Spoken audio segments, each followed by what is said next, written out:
চন্দ্র সূর্য আকাশ ফেটে পড়বে। এবং আল্লাহ রাব্বুল আলামিন বলছেন ইজা শামসু কুইয়িরাত, এবং আল্লাহ রাব্বুল আলামিন সূর্যকে নিভে দিবেন। এবং সূর্যকে যখন নিভে দিবেন তখন আরো ভয়াবহ অবস্থা হবে। যখন আল্লাহ রাব্বুল আলামিন আকাশ যখন ফেটে পড়বে, সূর্য যখন নিভে যাবে, তখন কত খারাপ অবস্থা হবে। এবং একজন গর্ভধারিণী মা এমন অবস্থা হবে, তার পেট থেকে তার বাচ্চা খসে পড়বে, সে বুঝতে পারবে না যে কখন তার বাচ্চা খসে পড়বে। সম্মানিত উপস্থিতি, বলছিলাম আল্লাহ রাব্বুল আলামিন এই ভয়াবহ কতটা সৃষ্টি করবেন। যদি আপনার বাসায় সামান্য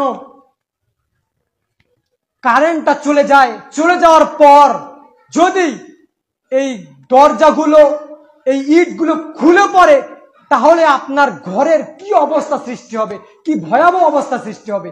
তো আল্লাহ রাব্বুল আলামিন বলছেন যে কিয়ামতের দিন আমি এমন অবস্থা সৃষ্টি করব, এমন ভয়াবহ অবস্থা সৃষ্টি করব, যে একজন গর্ভধারিণী মা, যে পৃথিবীর মধ্যে যেটাকে একজন বাচ্চা প্রসব করতে অনেক কষ্ট হয়, সেই গর্ভধারিণী মা তার পেট থেকে বাচ্চা খসে পড়বে, সে বুঝতে পারবে না।